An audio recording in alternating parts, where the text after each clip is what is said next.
नमस्कार दोस्तों, एक खबर हम आप सभी लोग को बताने वाले हैं। जो मेरठ में जो घटनाएं घटी हैं, उसकी कहानी हम आप सभी लोग को बताने वाले हैं। उससे पहले हम आप सभी लोग को बता दें, इस कहानी का पूरा ब्यौरा बताएंगे।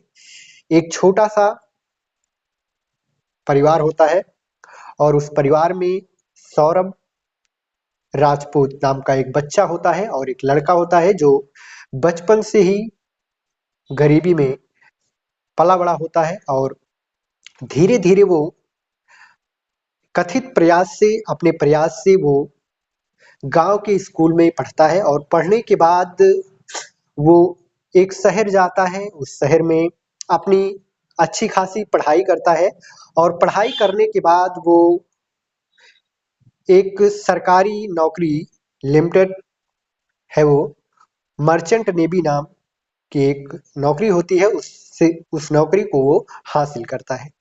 और हासिल करने के बाद वो वहीं पर उसे कुछ ही दिनों बाद उससे किसी लड़की से प्यार हो जाता है। उसका नाम खुशबू है।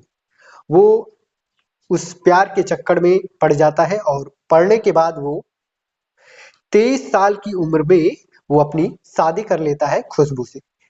और खुशबू किसी अन्य जात की होती है, वो चौहान है, और जो सौरभ है वो राजपूत है। तो दोनों में कई सालों से सिलसिला चल रहा था और सिलसिला चलने के बाद उन दोनों की शादी होती है और शादी होने के बाद उनके एक बच्चे भी होते हैं, एक गुड़िया भी रहती है।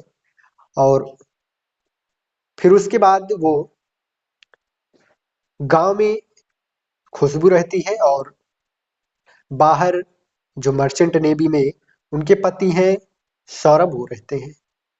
तो ऐसे धीरे धीरे कुछ दिन बीता। 2019 की बात, क्या 2019 की बात है, जब खुशबू को एक स्कूली लड़के से प्यार हो जाता है। तो 2 साल तक उससे भी खुशबू का चक्कर चलता है और खुशबू उससे शादी करने के लिए उससे शादी करने का पूरा फैसला बना लेती है और बीच में आ जाते हैं उनके पति सौरभ। तो सौरभ जब आ जाते हैं बीच में, तो सौरभ को उनकी पत्नी हटाना चाहती थी और हटाने के बाद साहिल से शादी करना चाहती थी। लेकिन धीरे धीरे उन्होंने एक पहले भी उनके एक लड़की भी थी खुशबू के 23 साल की उम्र में शादी कर ली थी। और फिर उसके बाद 2-3 साल बाद उनकी एक गुड़िया, एक बच्ची भी थी। लेकिन उसके बाद भी साहिल से वो प्यार करती है और प्यार करने के बाद बीच से अपने पति सौरभ को हटाना चाहती थी।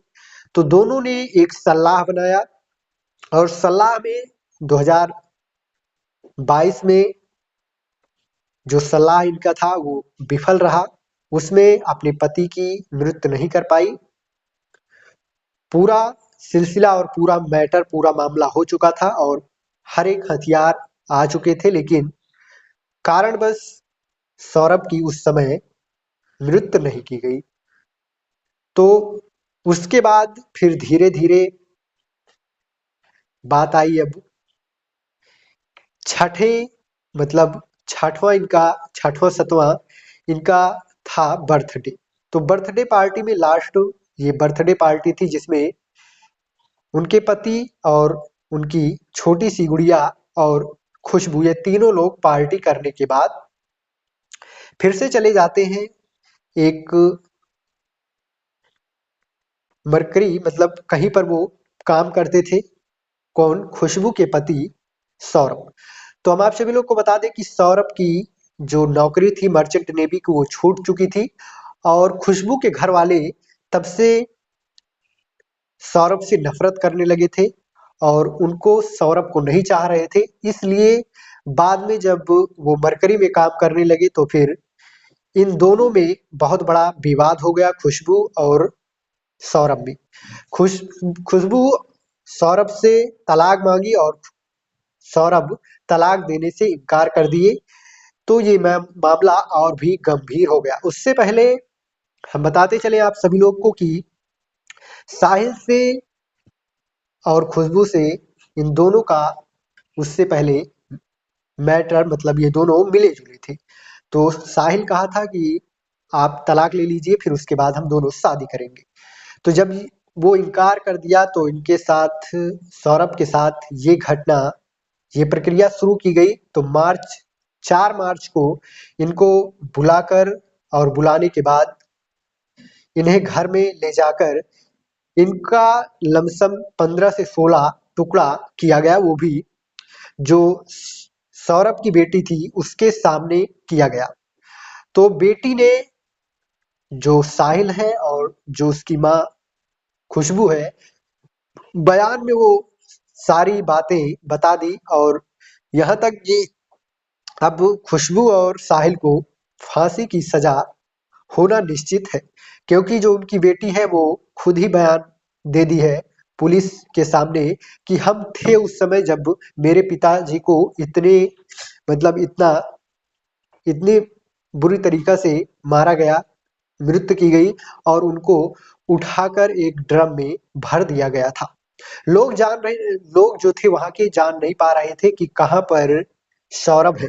तो उनकी बेटी जो थी, छोटी सी नन्ही सी बेटी, वो बताई कि पापा ड्रम में है। तो लोग बात नहीं समझ रहे थे, लेकिन वो हाथ पकड़कर लेकर गई और बताई कि इसी ड्रम में पापा है। तो लोग देखकर आश्चर्यचकित हो गए और देखे तो उसमें सिरमिंट भरी गई थी। तो वो दोनों लोग उनको मृत्यु करके उनके ऊपर से 2-3 बोरी सिरमिंट गला दिए थे, जैसे कि उसी में बैठ जाए। फिर वो सिरमिंट, और आप सभी लोग को थंबनेल में हम दिखाए हैं कि जो डिब्बा है उस डिब्बे में भरा गया था वो, और फिर उस की सारी बातें खुलती है और उससे कितने दिन की सजा क्या दी जाएगी, क्या उससे और बड़ी कार्यवाही की जाएगी जो बेटी बयान दी है, तो आगे क्या कुछ खबर आएगी हम आप सभी लोग को बताएंगे। फिर मिलेंगे आपको अगली वीडियो के साथ। नमस्कार। वीडियो कैसी लगी कमेंट बॉक्स में जरूर बताएं और ज्यादा से ज्यादा वीडियो को शेयर करें। फिर मिलेंगे अगले वीडियो के साथ। नमस्कार।